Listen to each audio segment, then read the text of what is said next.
Welcome to the Deep Dive. Today we're taking on a really specialized topic, maybe one of the most complex in international finance. That's for sure. We're talking about the accounting and the record-keeping labyrinth for foreign corporate earnings and profits.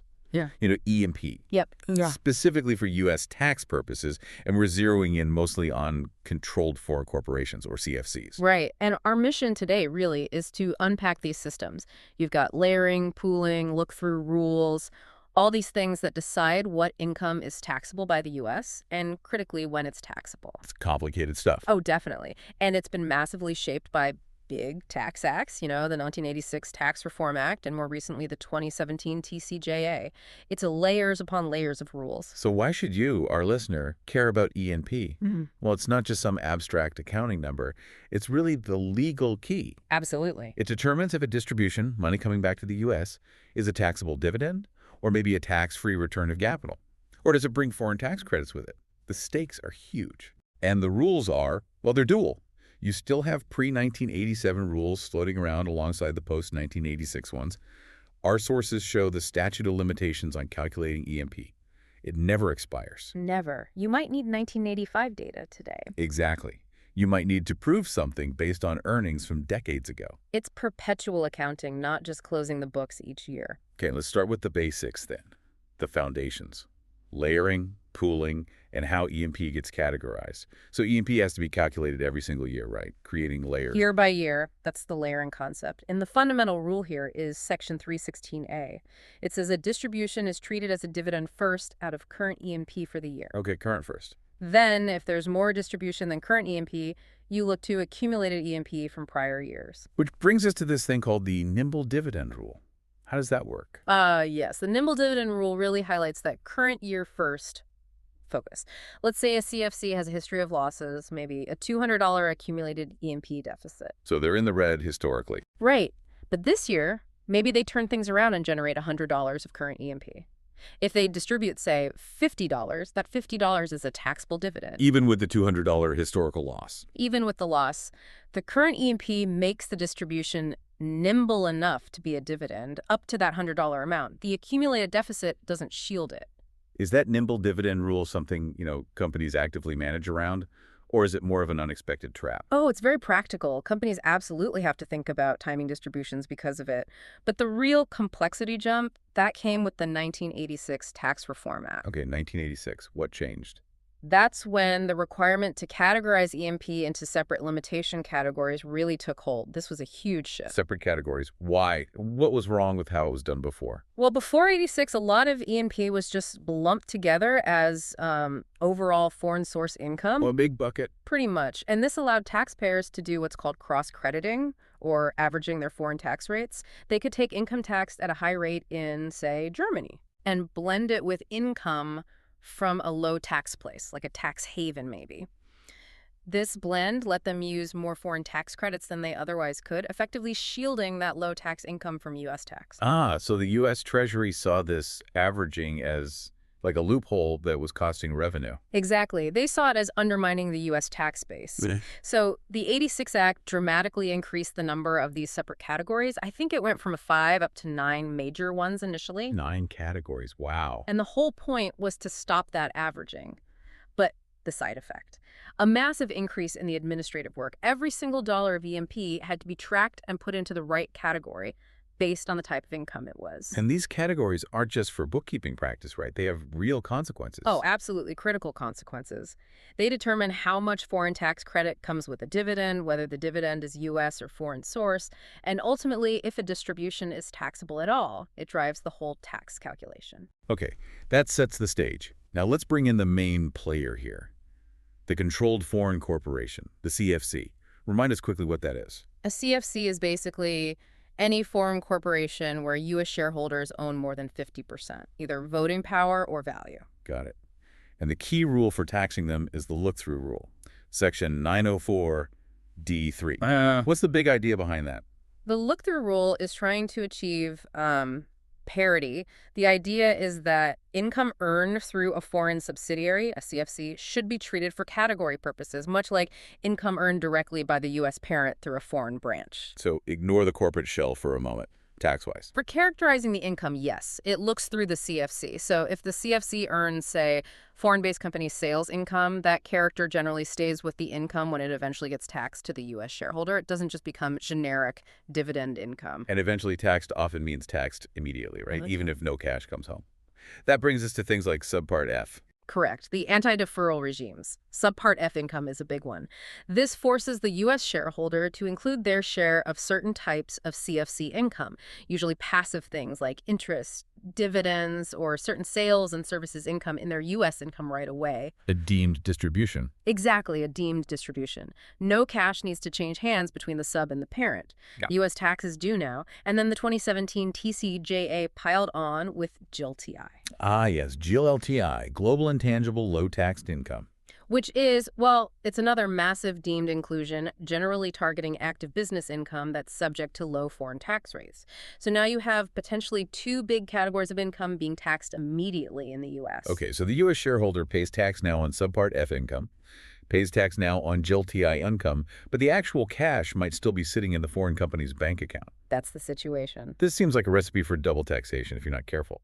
Which leads us, I assume, to this crucial concept. Previously taxed earnings and profits, or PTEP. PTEP, yes. This is why all this incredibly detailed tracking exists. PTEP is the mechanism, the accounting system, designed purely to prevent that double tax disaster. How does it work?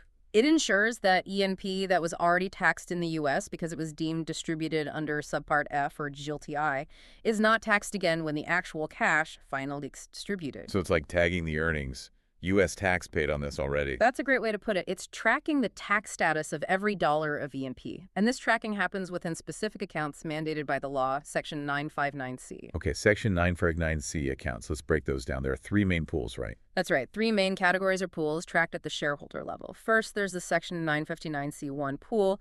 This is for ENP that was included in U.S. income because the CFC invested it in U.S. property, a specific anti-deferral rule. Okay, C1 is for U.S. property investments. Second, the Section 959C2 pool. This is the big one.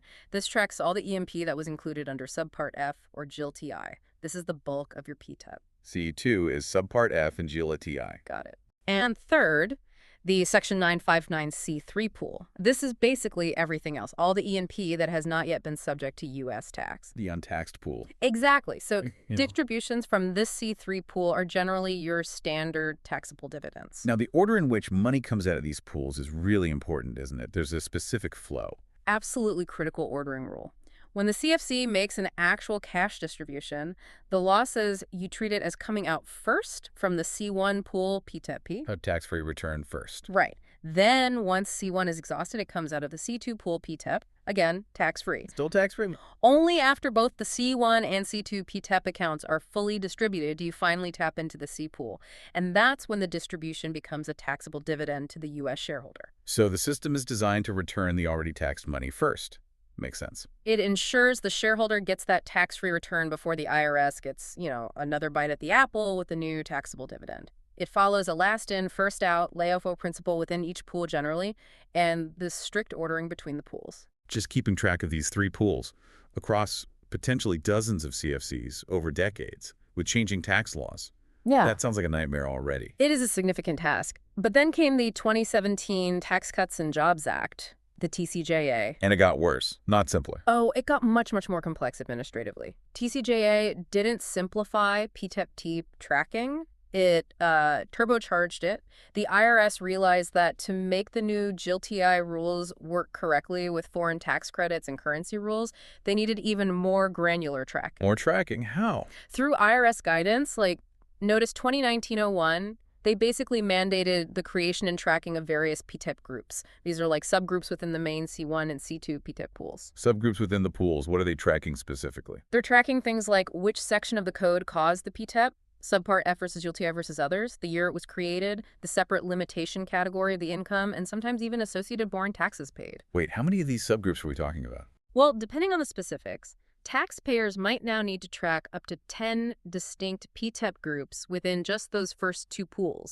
C1 and C2. 10 subgroups on top of the main pools and categories. 10! It's incredibly detailed, and this tracking is mandatory, done annually to make sure everything lines up correctly, especially for foreign tax credit purposes. The level of detail is just immense. Okay, my head is officially spinning, and we haven't even talked about currency yet. Currency. Yes, another layer of fun.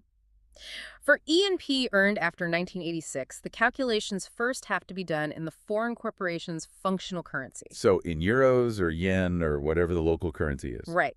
Then that functional currency E&P has to be translated into U.S. dollars when it actually affects U.S. tax, either when it's included as a deemed distribution or when it's actually distributed. And I bet the translation rules aren't simple either. Naturally not. The exchange rate you use depends on how the income comes in. For deemed inclusions, like Subpart F and GILTI, you generally use the weighted average exchange rate for the CFC's tax year. Okay, average rate for deemed income. But for actual distributions, actual dividends paid in cash, or certain deemed dividends like under Section 1248 when you sell CFC stock, you have to use the spot rate on the date of the distribution or the inclusion. Average rate versus spot rate. Why the difference? And does it matter? It matters hugely because exchange rates fluctuate. The difference between the dollar value when the income was deemed included, using the average rate, and the dollar value when the cash is actually distributed, using the spot rate, creates another potential tax event. Oh no. What now? It's called exchange gain or loss under Section 986C. This gain or loss is recognized by the U.S. shareholder when PTEP is distributed. So even getting back money you already paid tax on can trigger new tax. Precisely. If the foreign currency got stronger against the dollar between the time the income was deemed taxed and the time the cash comes out, you have an exchange gain. If it got weaker, you have an exchange loss. Can you give us a quick example? Make it real. Sure. Let's say LC 2400 local currency units were included as PTEP a few years back.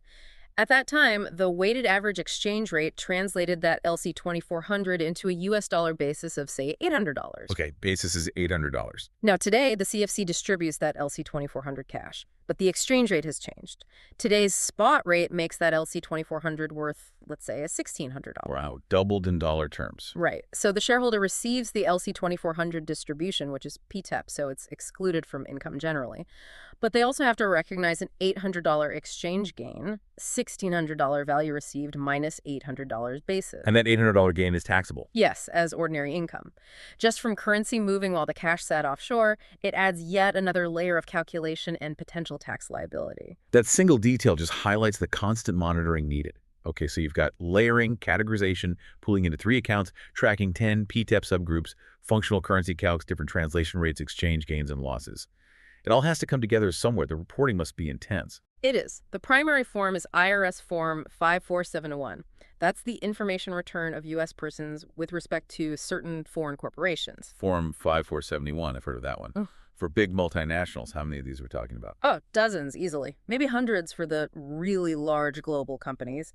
Each CFC generally requires its own Form 5471 filing annually. Hundreds. That sounds like it requires a dedicated army, almost. Yeah. What kind of information actually goes onto that form to capture all this complexity? A huge amount. You need the CFC's financial statements, often reconciled to U.S. GAAP. You need the detailed E&P calculation in functional currency, broken down by those separate categories.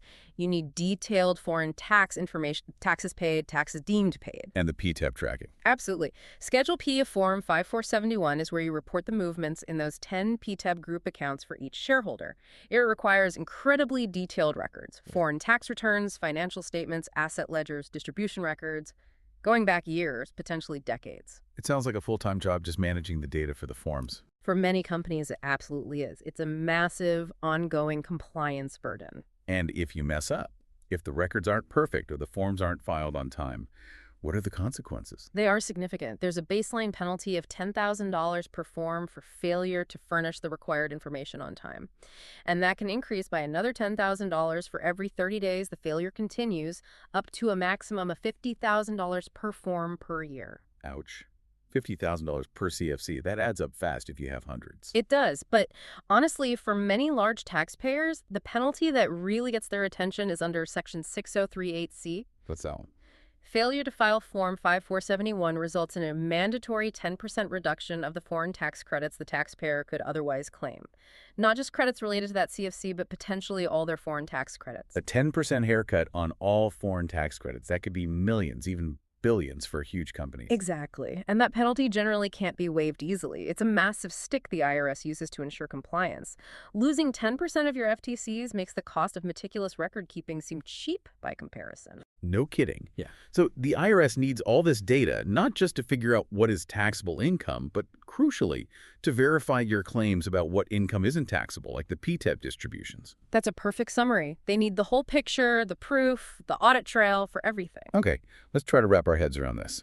We started with a foreign company making a profit. To get from that profit to knowing the U.S. tax impact, you have to track it year by year, layer it, assign it a character or category, put it into one of 3 main pools, potentially track it in one of 10 PTEP subgroups. Calculate it in functional currency, translate it using specific rates, account for exchange gains or losses. All while navigating rules that span decades of tax law changes. It's truly an intricate system. It really is. And remember that point about the statute of limitations. It never closes on the EMP calculation itself. Right. So if a U.S. company sells the stock of a CFC they've held for, say, 40 years, Section 1248 might require them to recharacterize some of their capital gain as a dividend based on the CFC's EMP earned throughout that entire 40-year period. Meaning they need the EMP calculations, the foreign tax records, maybe even tax payment receipts. Potentially going back to 1962, if the CFC was formed then. That historical data isn't just nice to have. It might be legally required to determine the tax on a transaction happening today. It underscores why collecting and preserving this data meticulously every single year is absolutely imperative. It's staggering. So considering this immense ongoing administrative burden, the tracking, the forms, the constant rule changes, the potentially catastrophic penalties like losing 10% of your tax credits, what's the real unseen cost here? Beyond just the tax dollars paid, what does this compliance regime demands from a multinational company? That's a great question. What kind of complex, probably expensive internal systems, data warehouses, and expert teams have to exist just to generate the mountains of paperwork needed to prove to the IRS what income isn't immediately taxable? That's something to think about. A very provocative thought to end on. The cost of proving non-taxation. Indeed. That's all the time we have for this deep dive. Join us next time.